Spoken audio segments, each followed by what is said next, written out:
예, 감사합니다. 모든 영광 하나님께 올려드립니다. 제가 하고 싶었던 일 중에 몇 개가 있는데 그 중에 하나가 이 부산에서 좀 근무해봤으면 하는 소원이 있었습니다. 그런데 그것이 뒤늦게 아까 우리 목사님 말씀하셨지만 67살이 된 나이에 이렇게 부산에 근무할 수 있는 은혜를 하나님께 주셔서 먼저 감사드립니다. 제가 부산을 좋아하는 이유 중에 하나는 저희 이종 사촌 이모부님 네 분이 여기서 사셔서 전에도 가끔 부산에를 왔었습니다만 올 때마다 변화하는 도시 그런 아주 정말 생동감 있는 그러한 도시가 느껴지는데 저는 좀 우리 근현대사에 관심을 좀 많이 갖고 공부를 좀 해온 편입니다. 그런데 우리 부산은 사실 대한민국을 살린 도시죠. 여러분들이 잘 아시다시피 6.25 때 임시 수도로 인구 한 40여만 되던 도시가 100여만 명, 일사후대 직후에 보면 통계상 한 100여만 명의 우리 대한민국 국민들이 모여서 다시 새로운 나라를 건설하는 토대가 되었던 도시죠. 그뿐만 아니라 사실은 부산을 통해서 통계에 의하면 2200만 톤의 군수물자가 들어왔고 5,500만 톤의 식량이 들어왔다. 그러니까 대한민국을 살린 어떻게 보면 젖줄 같은 그러한 도시였습니다. 뿐만 아니라 저하고 판사 생활을 같이 했고 지금 이제 감사원장으로 있는 그분의 부친이 최영섭 대령님이라고 아마 여러분들 다 잘 아시죠? 6.25가 났을 때 북한이 남침 계획을 세우는 것 중에 중요한 것이 하나가 육로로 침범하는 이후에 동해안을 거슬러 와서 이 부산에다가 상륙을 해서 게릴라전을 계획을 했었죠. 그런데 당시에 우리나라의 어떻게 보면 최초의 제대로 된 전투함이라고 할 수 있는 PC-701 초계함이죠. 요즘으로 치면 우리가 구축함도 많고 이지스함 많은데 당시로 보면 한 500여 톤의 이 백두산함 그것이 정말 우리 나라를 구한 그러한 역사가 있습니다. 만약에 그때 이 북한 특공대 한 600여 명이 부산에 상륙해가지고 이 부산을 게릴라전을 했으면 미군이 상륙을 못하죠. 그러면 우리 젖줄이 그야말로 봉쇄가 돼서 아마 그대로 나라가 망했을지도 모르는데 우리 부산이 결국 백두산함이 그 적군 600여 명을 수장시키는 바람에 우리 나라가 살아났던 그러한 놀라운 역사가 우리 부산 또 인근 해에 있었습니다. 그런데 제가 그걸 유심히 보니까 말이죠. 이게 하나님의 은혜가 아니면 도저히 있을 수 없는 일이더라고요. 왜냐하면 이 백두산함이 정말 미국에게서 처음으로 우리가 헌금을 해가지고 마련한 돈으로 마련했던 배인데 당시에 돈이 없으니까 이 배 하나를 간신히 좀 깎아가지고 $18,000에 사오고 이제 탄알을 좀 받아왔는데 그 탄알 살 돈이 없어서 당시에 받았던 탄알이 한 100알 정도의 포탄을 받았더라고요. 근데 이 아까운 탄알을 함부로 연습에다가 썼다가 막상 전쟁 때는 쓸 게 부족하면 안 되니까 이 나무로다가 포탄처럼 만들어서 쏘는 연습을 했더라고요. 그런데 그렇게 연습한 백두산함이 첫 교전 때 동해안으로 내려오는 괴선박을 쫓아가가지고 처음으로 포탄을 쏜 겁니다. 처음에 포탄을, 실탄을 해군들이 쏘고서는 그 배가 떨리는 것을 처음 느껴봤다 그래요. 그런 기적적인 첫 해전에서 그 배를 결국은 격침을 시킨 그러한 놀라운 역사가 있었습니다. 오늘 제가 부족한 종이 간단한 말씀을 나누고 우리 그 이스라엘 사람들은 그 학생들, 어린 자녀들이 학교 갔다 오면은 꼭 이렇게 물어본다 그래요. 오늘 우리 부모들은 학교에서 얼마나 많이 배웠니? 오늘 뭐 배웠어? 이렇게 물어보는데 이스라엘 부모들은 꼭 물어보는 게 오늘 질문 몇 개나 했어? 이렇게 물어본다 그러죠. 이 이스라엘 사람들은 공부하는 것도 이렇게 책을 가지고 혼자 읽는 게 아니라 꼭 짝을 지어서 같이 읽고 토론하면서 결국 그 지식을 누리고, 그래서 질문하는 데는 세계에서 가장 뛰어난 민족이다 이렇게 이야기하는데, 그 방식은 이제 하브루타 방식이라고 하죠. 그래서 이게 조금 이상하게 번져서 요즘 신천지가 하브루타를 많이 이용한다 뭐 그런 소문이 있습니다. 그러니까 뭐 하브루타 자체가 문제가 아니고 그 하브루타는 너무 좋은 것이죠. 그래서 혹시 여러분들 GPT를 좀 사용해 보신 분들이 계실지 모르는데, 이제는 과거처럼 많이 공부하는 사람이 유능한 사람이 아니라 GPT를 잘 활용하면서 질문을 잘하는 사람이 유능한 사람이 되는 시대가 오는 것 같습니다. 이러한 시대에 결국은 아직도 유리한 민족이 어디겠습니까? 이스라엘 사람들은 몇천 년 전부터 연습해온 하브루타 방식이 이 GPT 시대에도 그대로 적용이 되죠. 근데 이제 우리도 성경만 공부할 뿐 아니라 이스라엘 사람들의 장점은 많이 공부하는 것이 좋겠다고 생각이 됩니다. 그건 사실은 역사적으로 증명이 되지 않습니까? 0.2%에 불과한 이스라엘 사람들이 노벨상의 22%를 차지하고 있다 그러죠.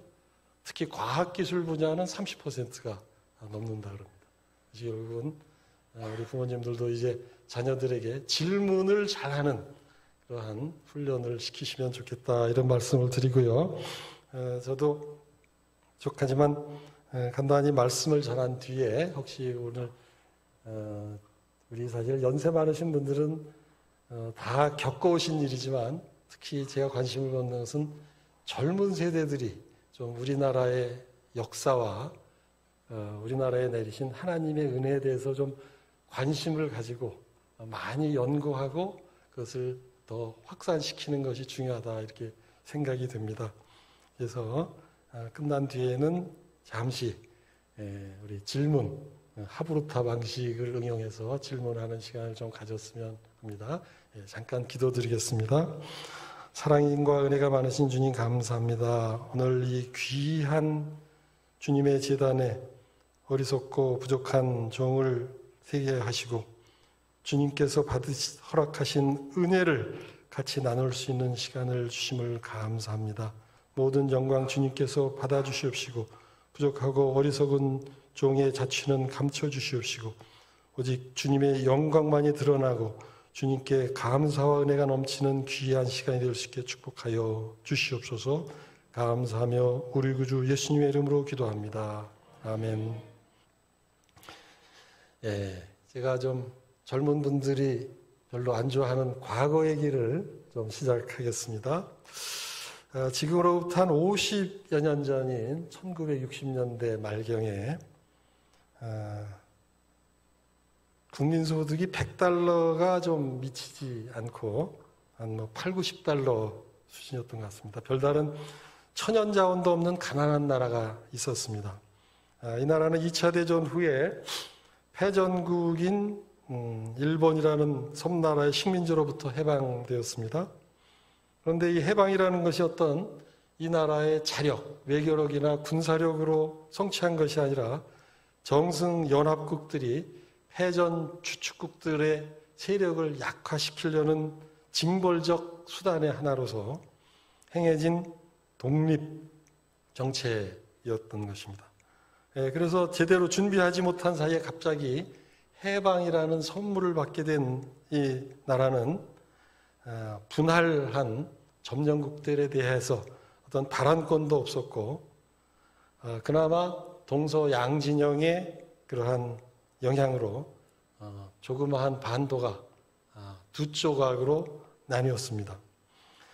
이에서 유엔의 승인과 선거의 감시하에 남쪽에는 자유민주주의를 지향하는 합법적 정부가 수립되었지만, 북쪽에는 2차 대전 때 그 지원받은 무기가 넘쳐나는, 또한 국공내전을 통해서 남한하는 넘청난 무기를 지원받은 공산 독재 집단이 결성돼서 분단이 시작되면서부터 치밀하게 침략을 계획했습니다.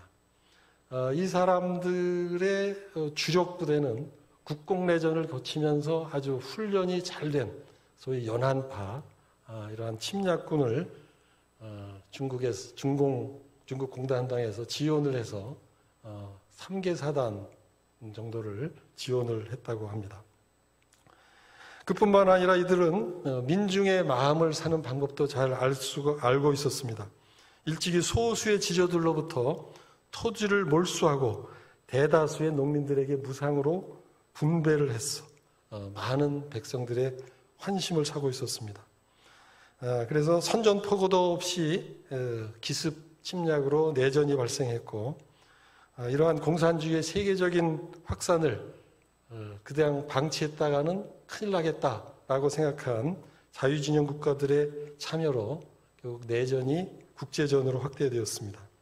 3년 후 전쟁 후에 수많은 거의 100여만, 거의 뭐 민간인까지 하면 200여만의 사상자가 발생했죠.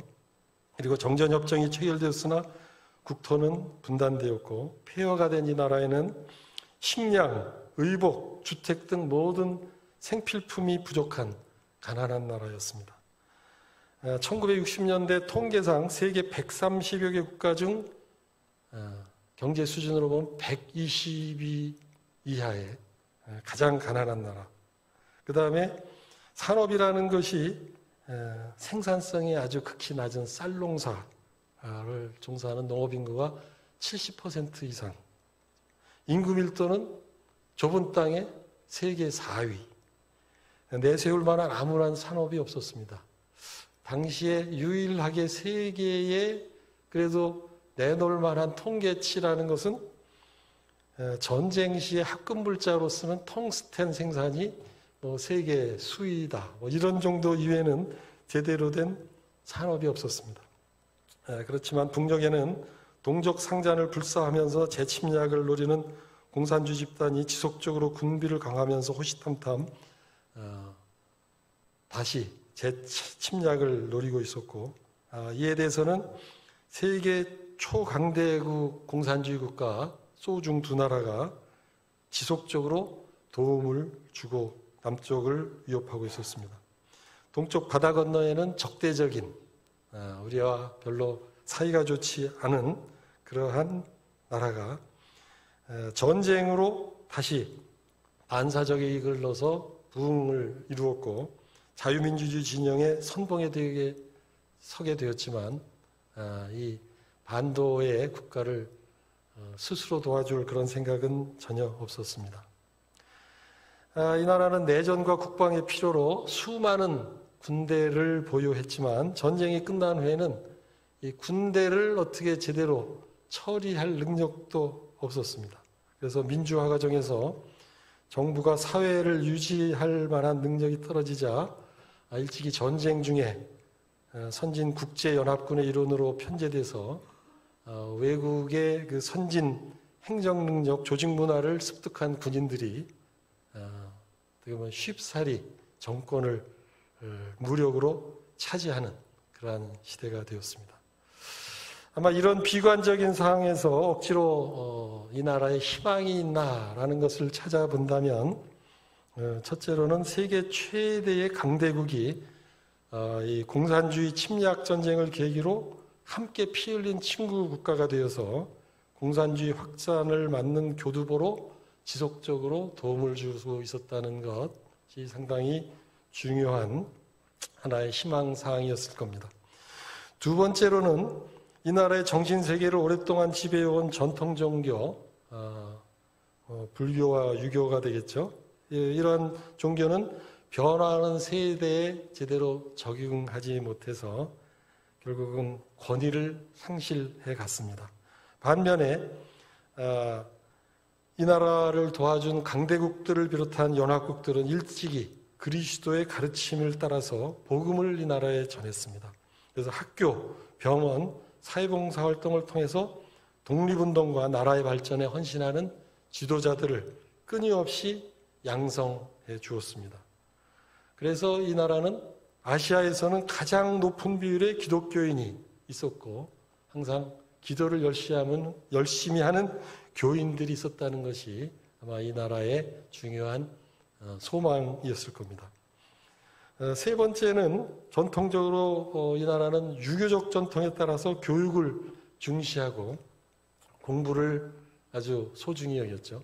그러나 과거에는 양반, 상민의 그러한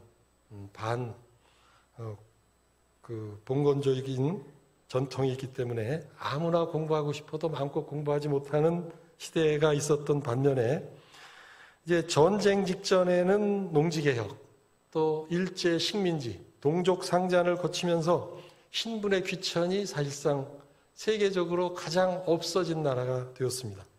지주와 소작인의 차별도 없어졌습니다. 또 지역 차별, 경계도 많이 허물어졌습니다. 그래서 누구나 공부로 출세할 수 있다는 희망이 생겨서 공부를 열심히 하는 젊은 세대들이 무럭무럭 자라고 있었다는 점. 이것이 아마 이 나라의 하나의 희망 요인이었지 않나 싶습니다. 잠시 한 동네로 눈을 돌려서 보겠습니다. 이 가난한 나라의 수도 서울 북쪽의 변두리에 좀 생활이 어려운 사람들이 사는 동네가 있었습니다. 여기는 젖먹이까지 10대 중반으로부터 딸 5명에 10대가 막 넘은 아들이 하나 있었는데 이 아들은 어려서 소아마비에 걸려서 신체가 불편했습니다. 가장이신 아버지는 일찍이 사업을 해보겠다고 교사를 그만두고 사업을 시작하셨는데 사업은 하는 일마다 실패하고 또 중병에 걸려서 생활 능력이 전혀 없이었습니다. 당시 이 나라를 통치하던 군부 권력자들은 강력한 신체가 강한 군대를 유지하는 데 중요하다. 그래서 중학교, 고등학교 시험에도 체력장이라는 시험을 넣습니다. 그래서 체력장도 잘 받아야 이제 좋은 학교를 갈 수 있는데 신체 장애 있는 학생들에게는 아무런 배려가 없었기 때문에 신체 장애 있는 학생들은 좋은 학교를 가기가 어려웠죠. 이 학생은 입시에 실패해서 결국은 인기가 없는 서울 북쪽에서 저 서울 동쪽의 끝에 위치한 신설중학교에 입학했습니다. 그래서 하루에 서울 북쪽에서 서울 중앙으로 내려와서 다시 동쪽으로 한 1시간 30분, 왕복 3시간을 걸려서 학교를 다니는 그러한 상황이었습니다. 사실 스쿨버스라는 것이 있었지만 스쿨버스는 버스 요금보다 많은 돈을 내야 되는데 비싸서 그건 타지 못하고 결국 버스를 타고 많은 시간을 들일 수밖에 없었습니다. 당시 나라 형편으로는 초등학교만 의무교육이고 중학교부터는 3개월마다 수업료를 내야 되는데 당장 먹고 사는 것이 어려운 이 집안 사정으로 수업료를 내지 못해서 여러 기분이 물려 있다 보니까 중학교 1학년을 마치고 2학년으로 올라가는 시기에 수업료가 밀려 있다고 해서 반편성을 안 해줍니다. 그래서 학교를 가고 싶은데 갈 반이 없어요. 그래서 이 소녀는 학교도 못 가고 거의 한 달 반을 그냥 집에서 끙끙 앓고 있었습니다.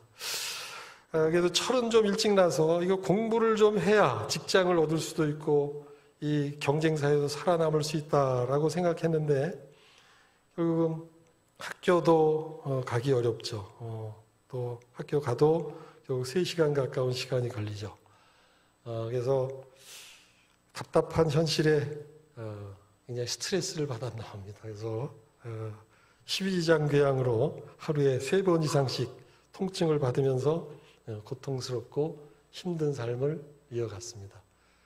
9 식구나 되는 대가족이 할머니, 부모님, 6남매가 먹고 살 길이 막막한 이러한 절망적인 상황이었습니다. 그로부터 한 달력을 한 55년 후로 돌려서 한번 보겠습니다. 이 소년이 살던 나라는 아시아에서 국민소득이 2위가 됐습니다.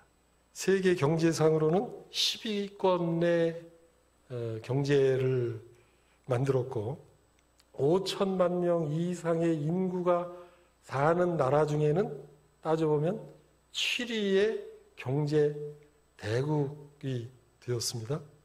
천연자원이 없는 이 나라가 반도체, 휴대전화, OLED TV, 선박 등의 공산품은 세계 1위, 자동차 생산 세계 5위, 일상 가전제품은 물론이고 어느 나라든지 그 가장 많은 과학기술을 투여해서 만드는 방산품, 전투기, 미사일, 자주포, 잠수함 등을 다 스스로 자체 생산해서 수출하는 나라가 되었습니다.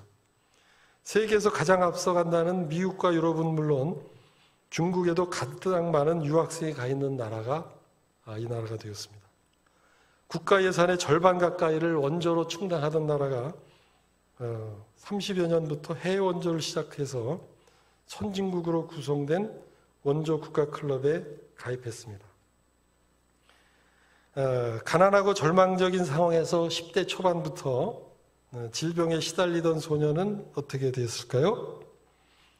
이 소년은 전액 장학금을 받고 대학과 대학원을 마치면서 이 나라에서 가장 어렵다는 사법시험과 사법행정고시 합격해서 법률가가 되었습니다.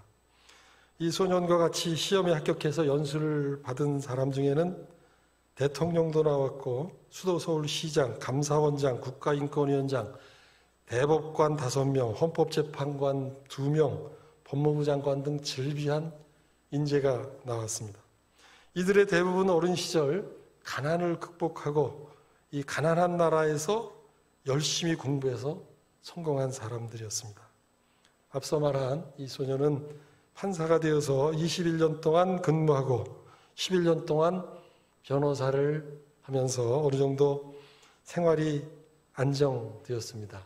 그러던 어느 날 문득 산상수훈 5장 9절의 말씀처럼 화평케 하는 사람으로 사는 것이 하나님의 자녀의 본분이다. 이러한 생각이 미쳐서 악의 다툼에 치열한 분쟁의 대리인보다는 화평을 도모하는 일에 종사하는 것이 좋겠다 해서 서울법원조정센터 상임위원을 거쳐서 한국의료분쟁조정중재원 부산 지원장으로 근무하게 돼서 여러분 앞에 섰습니다.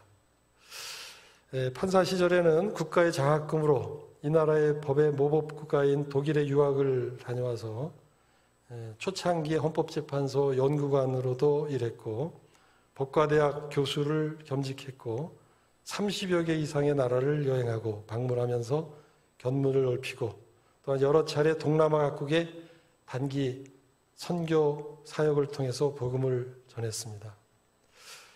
자, 이미 여러분들이 설명이 필요 없듯이 이 어려웠던 나라 대한민국 또 불쌍한 소년이었던 저는 어떻게 이 50년 동안 이렇게 놀라운 변화를 맞이할 수 있었을까요?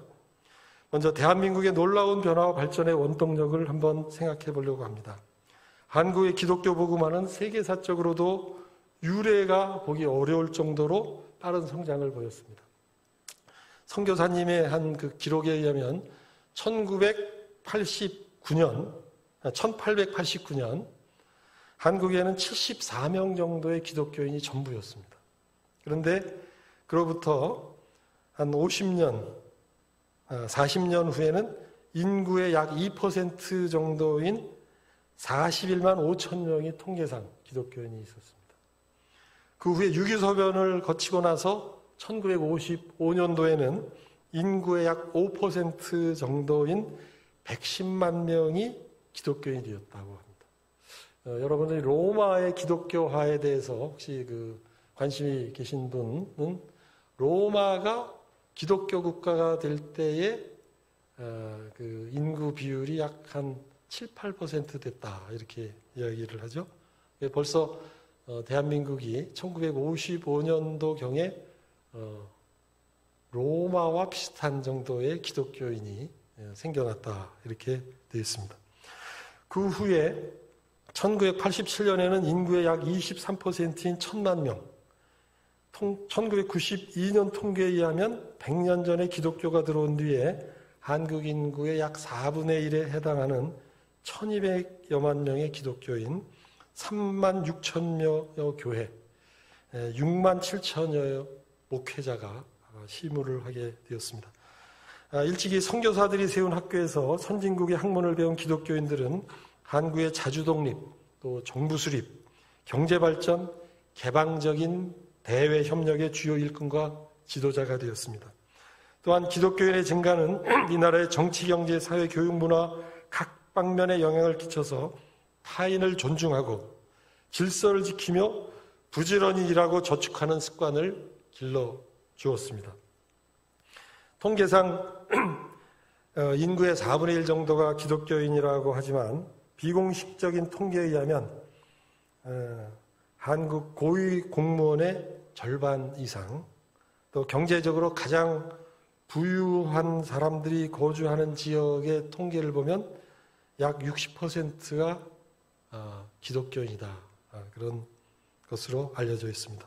일찍이 독일의 사회학자 막스 웨버는 서구 자본주의의 발전과 법치주의, 인간 존중을 기초로 하는 민주주의적 근대화는 복음주의적 개신교, 프로테스탄티즘의 영향 아래서 이루어졌다. 이렇게 분석을 했습니다. 근데 한국의 지난 반세기 50여 년간의 놀라운 발전은 바로 이러한 막스 웨버의 관찰, 막스 웨버의 이론이 현대 아시아에서 증명된 중요한 예가 되는 것입니다. 그러나 저는 여기서 빼놓을 수 없는 사실은 바로 이 나라를 하나님이 세우시고 보호하신다는 사실입니다. 대한민국은 나라의 기본을 이루는 헌법을 제정하기 위해서 소집된 첫 재헌 국회에서 하나님께 감사의 기도를 올리면서 시작한 나라입니다. 당시에 이승만 초대 대통령이 부통령 후보였던 목사님에게 하나님께 감사하는 기도로 우리 대한민국은 시작되었던 것입니다.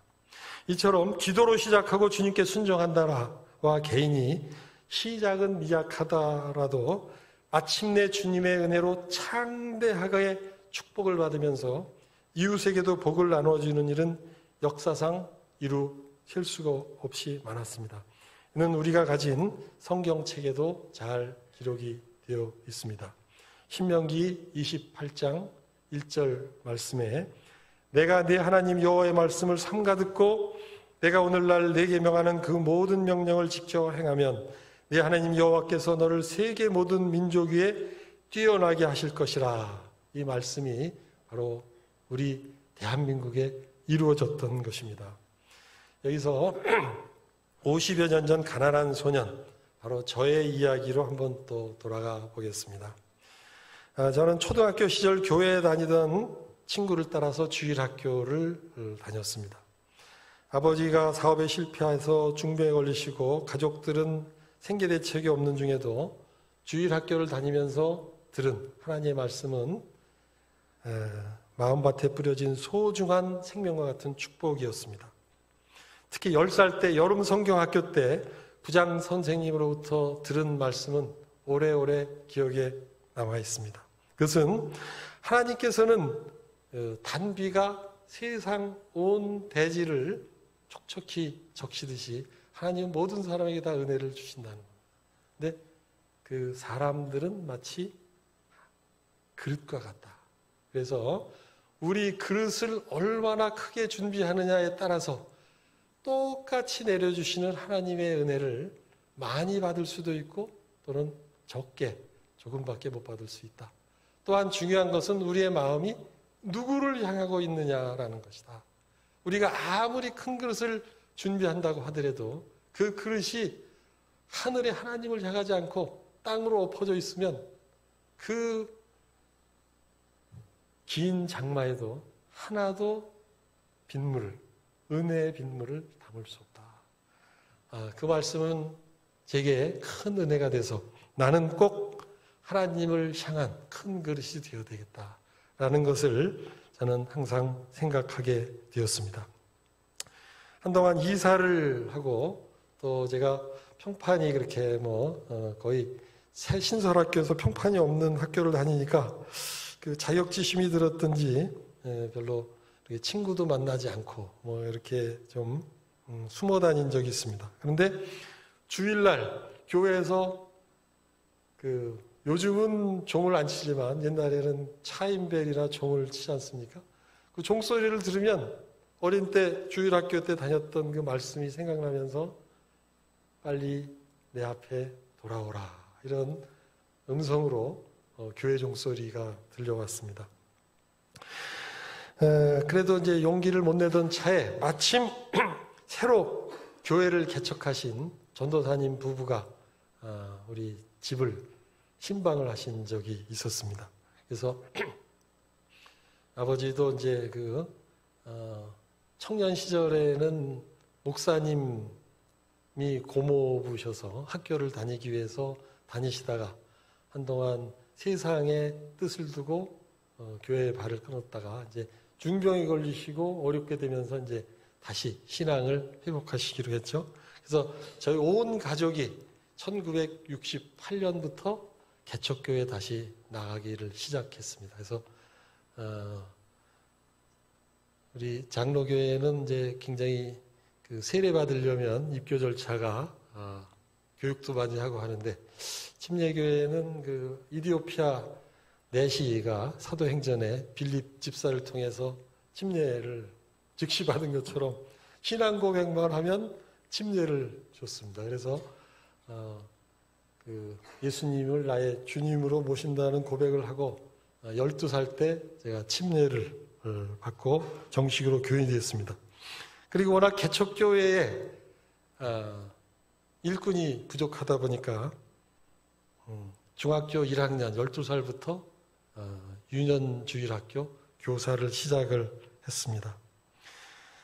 그 이듬해에 아마 제 기억으로 이제 69년도에 개척교회 우리 한영수 목사님 존경하는 선배님이 또 같이 신앙생활을 하시게 돼서 지금 50여 년간 이렇게 좋은 인연을 이어오고 있습니다.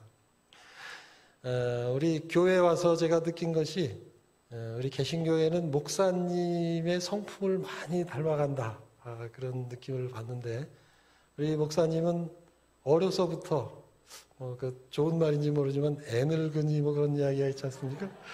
굉장히 점잖으셨어요. 그래서 항상 점잖으신 분이기 때문에 아마 목회도 점잖게 하신다 이런 이제 생각을 했는데 정말 와보니까 우리 사도행전에 나오는 베레아 교인들처럼 하나님의 말씀을 항상 묵상하면서 이 말씀이 그러한가 하고 상고하는 그러한 아름다운 목회를 하시는 것을 보고 제가 너무 감명받았습니다. 그리고 우리 목사님이 저하고도 이제 가끔 중간에 이렇게 통화를 하시고 하셨는데 이 목사님이 항상 우리 구포교회를 너무 자랑스럽게 생각하시는 거예요. 특히 제가 이제 서해안 출신이고 또 전에 군산에서 법관할 때 지원장을 하면서 이제 한국의 기독교 역사를 잘 알거든요. 그러니까 우리나라에 기독교가 들어온 역사가 세 루트가 있습니다. 그러니까 만주로부터 이제 온 육로 이외는 평양으로 들어온 한국의 예루살렘이라는 평양의 복음화가 이루어져서 그것이 결국은 6.25 전후를 통해서 한국 기독교의 남한의 부흥이 이루어졌고, 다른 한편으로는 인천, 서울, 세브란스, 그다음에 이호 학당, 배제 학당을 통해서 우리 민족의 지도자를 키워냈고, 또 다른 하나의 루트는 군산, 익산, 전주 루트를 통해서 전주의 예수병원을 비롯해가지고 군산, 익산 루트가 중요한 기독교의 복음화 루트입니다. 제가 그 군산에서 지원장으로, 군산법원 지원장으로 근무할 때 기독신호회 회장을 했는데, 그때 하여튼 이렇게 익산과 군산 지역의 교회를 분포를 보니까 전국 최대의 교회 수, 최고의 교인 비율을 가진 도시가 군산, 익산입니다. 거의 교인 비율이 당시에 보니까 40% 정도 되는 겁니다. 그러니까 그만큼 그쪽은 복음화가 많이 됐죠. 그런데 제 처가가 강릉인데, 강릉, 속초, 이 동해안 지방, 또 남해안 지방은 사실 복음화가 이 루트가 달라서 그런지 잘 안 돼 있죠. 그런데 제가 이제 그 법원 신우회나 또 신앙생활을 하면서 이렇게 보면 이 복음화가 척박한 곳에서 신앙생활을 하는 분들이 진짜입니다. 그러니까 예를 들어서 영남에서도 대구에서 기독교인이다. 그러면 진짜예요. 아주 우리 법조인 중에도 정말 철저한 신앙을 가진 분들이 영남 분들이 많더라고요. 특히 제가 부산에 대해서 관심을 많이 가지는 것도, 부산의 끝까지 신사참배를 거부하는 분들, 우리 좀 교파는 다르지만 이제 고신파, 그분들이 사실은 부산 경남이 중심이지 않습니까? 그러니까 이분들이 예수를 믿으면 정말 고지식하게 철저하게 믿는 그러한 전통을 갖고 있는 것을 알 수가 있습니다. 하여튼 제가 이렇게 그 신앙생활을 하면서 훌륭한 선배님들, 또 훌륭한 분들을 많이 만났는데, 특별히 제가 중요한 것은 이게 머리로 신앙을 하는 것하고 마음으로 신앙생활하는 것은 굉장한 차이가 있다는 것이죠. 사실 제가 지금 보면 굉장히 부끄러운 일이지만 중학교 1학년부터 이렇게 교사를 했지만 말로는 가르쳤겠죠. 그런데 제가 과연 구원의 확신을 가지고 교사 생활을 했나, 그것은 좀 많은 회개와 반성이 됩니다. 제가 고등학교 1학년이던 1971년 초여름경이었습니다. 갑자기 그 개척교회가, 그때는 그래도 교인 수가 한 100여 명 정도 됐는데, 성령의 은사를 체험한 분들이 많이 나타났습니다. 그래서 방언도 하고 예언도 하고 이렇게 병 고치는 은사를 받는 분들도 있고 그랬는데, 저는 사실 따로 은사를 체험하거나 이런 것은 아니었는데, 그것을 보고 제가 깜짝 놀랐습니다. 이게 머릿속으로가 아니라 성경에서 이루어진, 기록된 것이 오늘날에도 그대로 이루어지는 것이다 라는 것을 보고, 제가 그날 밤 교회에 가서 밤새 담요를 뒤집어 쓰고 회개하면서 진정한 회개 기도를 올렸습니다. 그 말씀은 주의 말씀을 믿노라 하면서도 실제로는 저를 포기하지 못한 잘못을 낱낱이 고백하고, 제가 전심으로 주님을 따르고 이웃을 사랑하는 마음을 갖겠다, 이렇게 고백을 했을 때 15세 소년의 마음에 놀라운 변화가 생겼습니다. 마음속에 온갖 염려와 근심이 사라지고 평안과 기쁨이 마음속에 샘솟듯이 솟아 흘러 넘쳤습니다. 마치 새가 하늘을 나는 듯한 기분이 되었습니다. 콧노래가 저절로 나오는 새 사람이 된 것입니다. 그렇다고 해서 당장 육신 생활이 달라진 것은 아니었지만 세상 환경을 보는 눈과 마음이 달라졌습니다. 이후의 생활은 감사와 기쁨의 연속이 되었습니다. 어려운 생활도 그 자체가 하나님에게 저에게 주신 선물이다. 또 우리가 다가오는 죽음도 약속된 천국 소망이 이루어지는 하나의 과정이다. 이렇게 생각하면 그리스도인은 사나 죽으나 감사할 것뿐이다. 이러한 마음이 저에게 생겼습니다.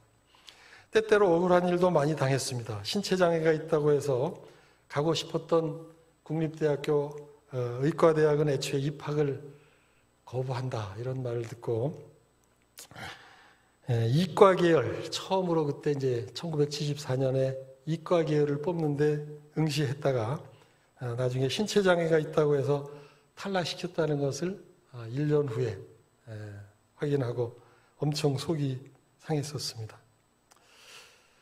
저는 사실 많은 법관들 이렇게 하는 분들 보면 왜 법관이 되려고 해요? 그럼 뭐 정의사회의 구현을 위해서 어려서부터 법관의 꿈을 키웠습니다. 이렇게 얘기하는데 사실은 저는 살아남기 위해서, 생존을 위해서, 직업을 얻기 위해서 법관이 되었습니다. 그것이 저는 부끄러운 것이 아니라 사실은 모든 직업은 다 귀하다고 생각합니다.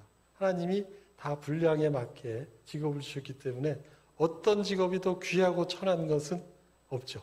그런데 여하튼 판사를 그래도 하는 것이 법조인으로서는 제일 좋겠다 이렇게 생각해서 법관을 지망을 했는데 그때도 또 신체장애가 있다고 해서 법관 임용을 거부당했던 일이 있었습니다. 당시에 뭐 신문에 크게 났었는데 당시에 그 법관 임용을 거부당했던 4명 중에 한 사람은 나중에 여러분도 혹시 뭐 언론에서 보셨을지 모르지만 이 부산의 그 장로님인 이제 김신 대법관도 그때 같이 임관이 안 됐었죠. 그랬다가 이제 나중에 하도 이제 언론에서 들고 일어나고 여론이 나쁘니까 결국은 5개월 후에 뒤늦게 임관을 했습니다. 그러나 저는 하여튼 15살 때 구원의 확신을 가진 뒤로는 그런 좀 부당한 일을 하고 하는 사람들 보면 참 불쌍하다, 가엾다. 예수님의 마음이 이해가 됐습니다. 예수님을 십자가에 못 박는 저 사람들이 정말 저들이 자기들이 하는 일이 얼마나 잘못된 일인지를 몰라서 저러는 거지. 저거 참 나중에 심판받을 일을 한다. 그럴 때 우리는 그 사람들을 미워할 것이 아니라 참 불쌍하다. 주님 저들도 불쌍히 여겨 주시옵소서. 이런 기도가 나올 수 있었습니다. 하여튼 생활 중 육신적인 눈으로 보면 어려움이라고 할 수 있는 일도 많이 있었지만 항상 주님께서는 그러한 시련 중에도 함께 하시는 주님을 생각하면서 감사하고 극복할 수 있었습니다.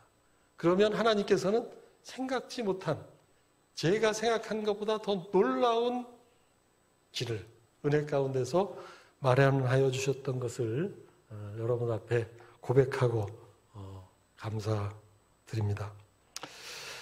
제가 그동안 신앙생활을 하면서 말씀을 통해서 깨달은 은혜 몇 가지를 여러분들과 같이 요약해서 좀 나눴으면 합니다. 첫째는 요한복음 1장 12절 말씀입니다.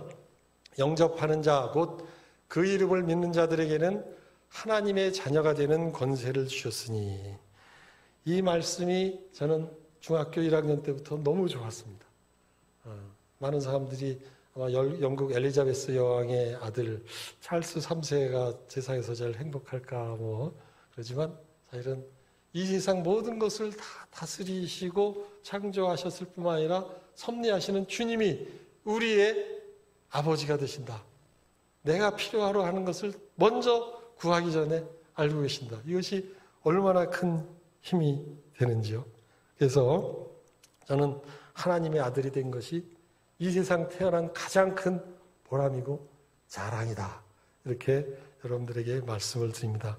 또한 제가 세계 여러 나라를 한 30여 개국 이상을 다녀봤는데 항상 거기서 하나님께서 생각지 못한 믿음 안의 형제 자매들을 반갑게 만나게 하셨습니다. 제가 처음에 총각 시절에 독일에 이제 법원에서 유학을 보내줘서 갔는데 간 첫날 웬 독일 할머니가 저를 초대를 해서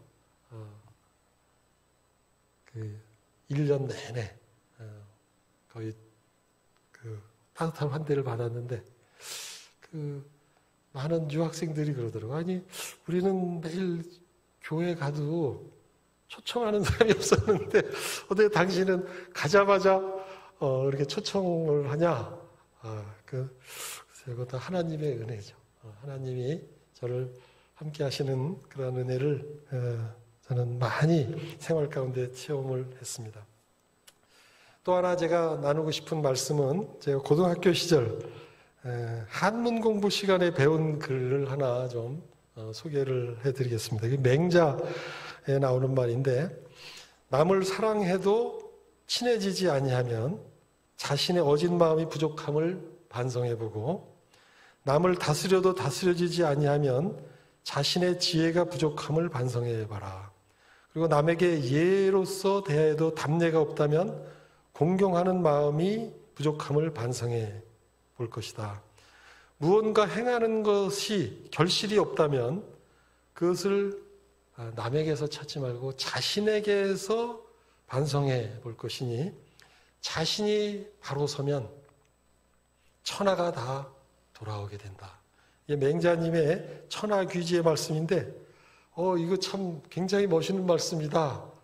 그 말씀을 제가 생각하면서 성경을 보니까 이게 바로 성경의 원리라는 것을 깨닫게 됐습니다. 창세기 12장 2절에 다음과 같은 말씀이 있습니다. 아브라함에게 이때는 아브라함이 되기 전이죠. 내가 너로 큰 민족을 이루고 네게 복을 주어 네 이름을 창대케 하리니 너는 복의 근원이 될지라. 하나님이 아브라함에게 복을 주시되 그냥 단편적인 복 하나 두 개 이렇게 주시는 것이 아니라 복의 원천, 근원이 된다. 그래서 너를 저주하는 자에게는 저주하고 땅의 모든 백성이 너를 인하여 복을 얻을 것이라. 그러니까 근본을 잡는 것이 중요하지 지엽적인 것을 잡는 것이 중요하지 않다는 것을 우리는 이 말씀을 통해서 알게 됩니다. 이게 실제로 이루어진 여러 사례를 우리가 볼 수 있는 것이 창세기 19장 29절에 보면 하나님께서 소돔과 고모라를 멸망시키실 때 아브라함을 생각하사 롯의 가족을 구하셨다. 이렇게 기록이 되어 있습니다. 그러니까 아브라함이 하나님 앞에 바로 서고 복의 근원이 될 때 아브라함만 복 받는 것이 아닙니다. 조카까지 아브라함을 생각해서 복을 주시는 겁니다. 우리가 잘 아는 요셉의 경우도 하나님께서 순종하는 요셉과 함께 하셔서 어떻게 됐습니까? 범사에 형통한 사람이 되었고 요셉을 위해서 애굽 사람 보디발의 집에 있을 때는 보디발의 집에 복을 주셨다. 나중에 감옥에 가니까 감옥에도 복을 주셨다. 형통케 되었다라는 것을 우리에게 알려주고 계십니다. 그가 요셉에게 자기 집과 모든 소유물을 주관하게 한 때부터 여호와께서 요셉을 위하여 그 애굽 사람의 집에 복을 내리심으로 여호와의 복이 그의 집과 밭에 있는 모든 소유에 미치니라. 이는 여호와께서 요셉과 함께 하시니라.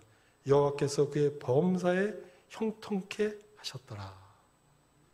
이 맹자가 하여튼 예수님하고 어떻게 통한 것 같죠? 이 말씀이.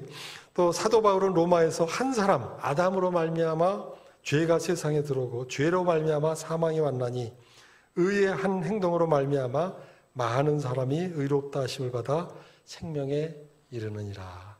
우리 예수님의 제자들이 된 우리들은 예수님과 같이 많은 사람에게 은혜를 끼치고 복을 나눠주는 그러한 사람이 되어야 된다는 것을 우리는 여기서 알 수가 있습니다. 그래서 이 말씀을 깨닫고 제가 어떠한 일이 잘 풀리지 않을 때 아이고 이건 쟤 때문이야, 아무개 때문이야, 이런 생각을 회개하게 됐습니다. 남을 원망하고 비난할 그러한 이유가 있는 것이 아니라 자신은 물론 가족, 교회, 직장, 동료, 나라로 확대되는 이 생활, 넓게 보면 우주까지 이 생활 영역에서 우리는 무언가 문제가 생기는 경우에 이것은 남의 탓이 아니다. 자신이 복의 근원이 되고 하나님의 뜻에 합한 사람이 되지 못해서 자신의 역할을 다하지 못했기 때문에 결국 이 일이 제대로 안 되는 것이다. 이렇게 생각하면 남을 원망할 것이 아니라 결국은 회개하고 주님 앞에 바로 설 것, 이것이 중요하다는 것을 깨닫게 되었습니다. 잠언 16장 7절에 사람의 행위가 여호와를 기쁘시게 하면 그 사람의 원수라도 그로 더불어 화목하게 하시느니라. 세 번째는 사도 바울이 주님께 들은 말씀입니다. 내 은혜가 내게 족하도다. 이는 내 능력이 약한 데서 온전하여짐이라. 고린도후서 12장 9절 말씀입니다. 이 말씀의 놀라운 비밀을 깨달은 사도 바울은 크게 기뻐하며 그리스도를 위하여 약한 것들과 능욕과 궁핍과 핍박과 곤란을 기뻐하노니 이는 내가 약할 그때 곧 강함이니라 하는 고백으로 주님께 감사의 말씀을 드립니다. 시편 기자도 시편 119편 71절에서 고난당한 것이 내게 유익이라 이로 인하여 내가 주의 윤례를 배우게 되었나이다. 우리 옛날 어른들이 말씀하시기에 청년, 젊을 때 고생은 돈을 주고서라도 해라 이런 말씀을 많이 하는데 바로 이게 성경의 원리를 깨달은 노인들의 지혜가 아닌가 싶습니다. 저는 성장기와 젊은 시절의 신체적 장애와 소화기 질환, 경제적 공동으로 인해서 개인적으로는 물론 사회 제도적으로 많은 어려움을 겪었다고 생각을 했습니다. 그러나 신앙 중에 묵상하면서 젊은 시절에 일찍 겪는 고난과 낮아짐은 하나님의 은총을 체험하는 통로이다. 또한 성숙의 밑거름이며 인생 후반에 안정된 경주를 준비하는 소중한 영양분이다. 이것을 깨닫게 되고 주님께 감사하게 되었습니다. 애써서 고난을 찾아다닐 것은 아니고 또 그럴 필요도 없을 것입니다. 그렇지만 인생은 어떠한 모양으로든 늘 고난과 걱정을 끼고 살아가게 되어 있습니다. 그런데 저는 이러한 주어진 개인과 가정, 직장, 교회 등에서의 십자가를 지고 주님을 따르면 예비한 승리가 주어짐을 체험했고 여러분들에게 말씀을 드립니다. 환난 날에 나를 부르라 내가 너를 건지리니 내가 나를 영화롭게 하리라 하는 말씀은 늘 저에게 큰 힘이 되었습니다. 이웃나라 일본에서 한때 경영의 신이다. 요즘은 삼성전자가 세계 최고의 전자산업이 됐지만 옛날에는 나셔널, 파나소닉 이게 세계 최고의 전자회사였죠. 그걸 이끈 마쓰시다 고노스케 이분이 다른 어느 책을 보니까 이분도 기독교인이었더라고요. 일본의 기독교인들은 숫자는 적지만 알짜 신자들이 많죠. 이 마쓰시다 고노스케가 자기의 그 성공 비결을 믿는 사람들에게 이렇게 얘기했다고 합니다. 첫째는 가난한 것, 둘째는 허약한 것, 셋째는 많이 배우지 못한 것. 이러한 하나님의 하늘의 은혜를 입었기 때문에 내가 성공했다. 이렇게 얘기를 했다는 겁니다. 그래서 상대방이 아니 그거는 모든 불행을 다 안고 태어난 것인데 그걸 원망하는 게 마치 어떻게 그것을 감사할 은혜입니까? 이렇게 물으니까 마쓰시다 고노스케가 말한 것이 나는 가난을 극복하려고 부지런함을 배웠다. 신체가 허약함으로 인해서 건강의 소중함을 깨닫고 조심하면서 살았다.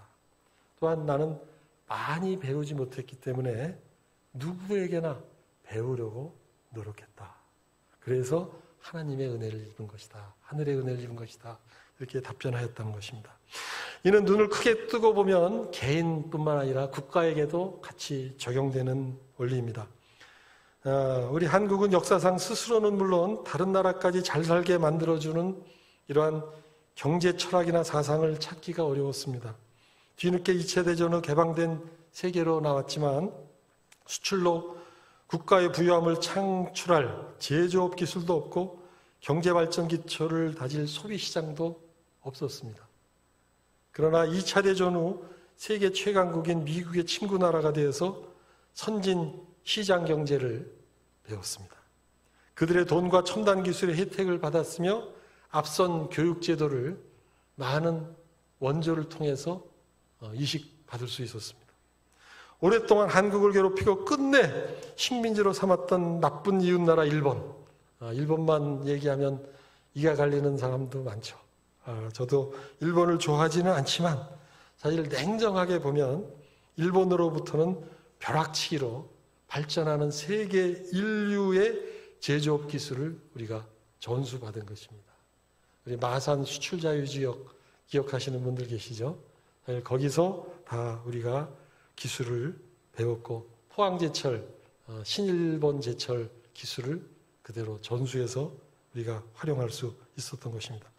이러한 준비를 토대로 대대로 한국을 한 수 아래로 내려보아온 거대한 이웃나라 중국의 커다란 시장, 그것이 타임이 잘 맞아서 우리는 값싼 노동력과 시장을 얻을 수 있었습니다. 또한 소비에트의 붕괴 과정에서 우리는 북방 외교를 잘 활용해서 최강대국인 우리 미국도 우리에게 방위산업 기술은 잘 주지 않죠. 그런데 북방 외교 때 우리가 원조했던 30억 달러의 대가를 무엇으로 받았는지 혹시 아십니까?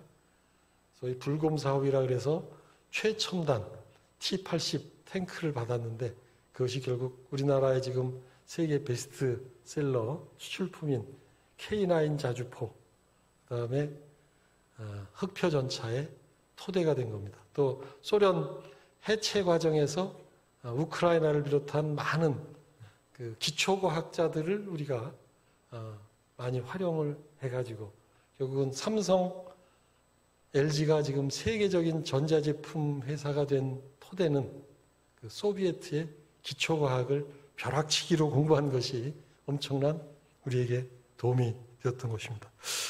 지나고 보니까 한때 적대적이고 원수처럼 미워하던 강대국들 사이에 낀 한국의 어려운 처지는 세계에서 가장 강력한 친구와 동맹이 됐고 이웃 강대국들에게서 더 많이 배우며 활용하고 성장하는 기회가 되었던 것들입니다. 결국 하나님은 우리 한국의 좋은 친구와 스승을 잘 만나게 하시고 또한 선용할 수 있는 이웃을 마련해 놓으셨던 것입니다. 인류 역사에 특별히 보탠 것이 없고 무시당하고 인권과 자유에 대한 전통이 빈약했던 우리 한국이라는 나라에 대해서 하나님은 먼저 시련을 통해서 자세를 받아 바로잡아 주시고 먹고 살 뿐만 아니라 자유민주주의를 실천하는 방안을 가까이에 마련해 두시고 길을 열어 두셨던 것입니다. 왜 그러셨을까요? 저는 사실 이게 굉장히 중요하다고 봅니다. 제가 믿기로 한국은 마지막 시대에 하나님이 복음 선교를 위해서 예비하신 등대의 나라, 또한 선한 사마리아인과 같은 나라로 예비하셨다고 저는 믿습니다. 이미 지금 부작용이 없는 것은 아니죠. 사실 선교지에 가보면 이단들이 먼저 와서 설치는 잡음도 있지만 사실 그거는 그만큼 복음이 진짜이기 때문에 진짜에는 항상 사이비 가짜들이 따라다니지 않습니까? 통계상으로도 이미 선교사 숫자로는 미국의 1은 세계 2위이고 인구 대비로는 세계 1위의 복음 선교사 파송국이 되었고 세계 각국의 한국 선교사들의 발길이 닿지 않는 것이 거의 없게 되었습니다. 마지막 사도 바울이 로마서 11장에서 예언한 이스라엘 마지막 남겨진 선교지까지 가서도 가장 열성적으로 선교하는 분들이 바로 한국 선교사들입니다. 지금으로부터 50여 년 전 배고프고 가난했던 한국인들의 변화 발전의 중요한 배경에는 바른 정신 또 바른 믿음으로 교육받고 기도하는 그러한 크리스찬들이 있었습니다.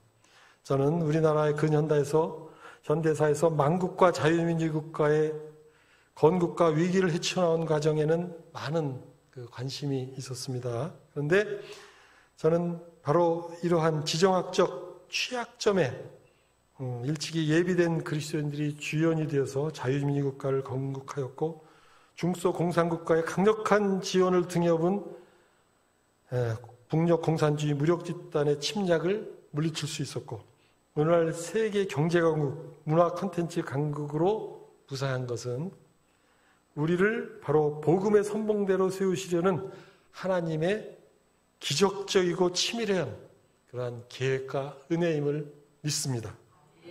특히 그동안 이 나라를 다스린 최고 집권자들, 저는 이제 법률가로 이렇게 하다 보니까 사실 그 집권자들의 그 비리, 뭐 이런 판결 이런 것들을 많이 보는데 보면 참 인간적으로 다 우리나라 역대 대통령들은 약점이 참 많은 사람들이에요.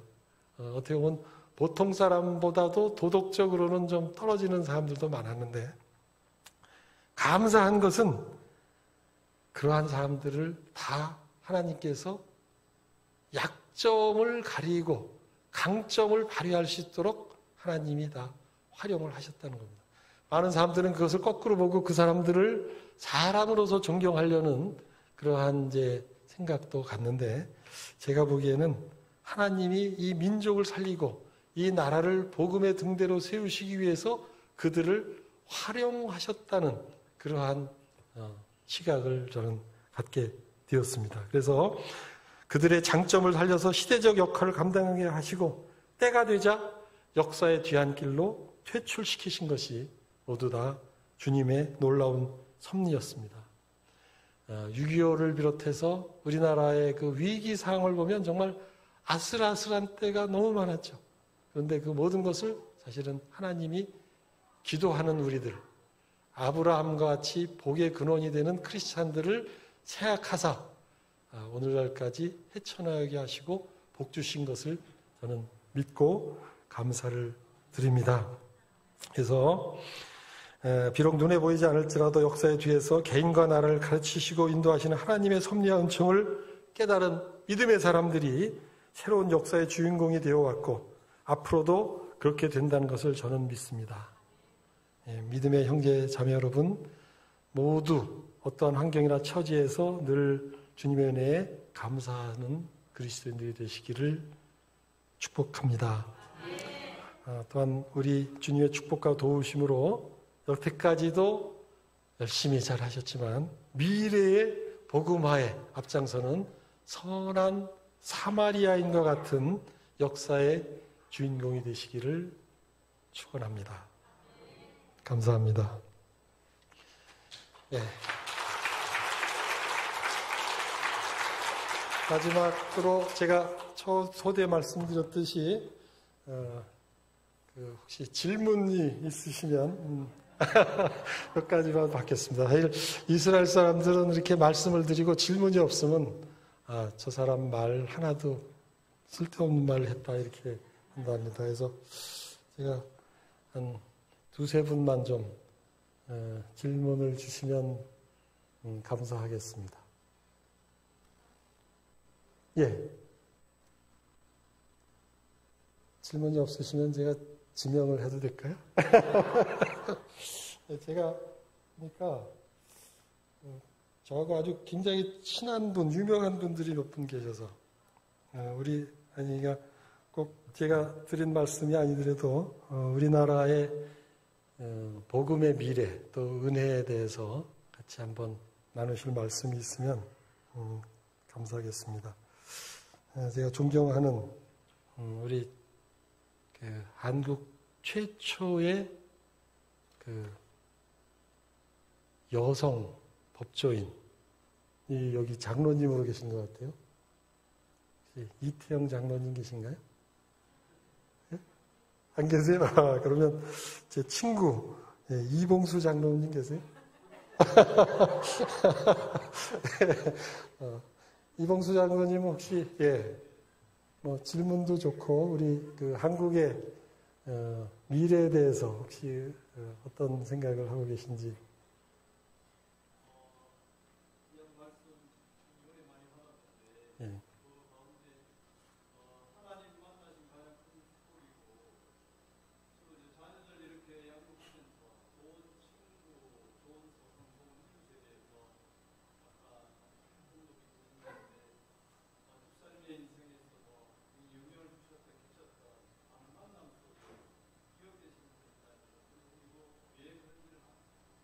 예, 감사합니다.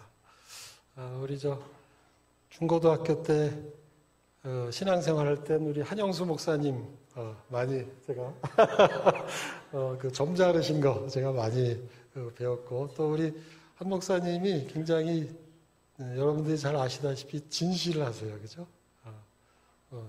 초지일관, 주님을 따르시는 이제 그런 신앙생활 했고, 제가 중학교 때 아까 이제 그 1, 2차를 실패해서 3차 중학교를 갔다 이렇게 이제 말씀을 드리는데요.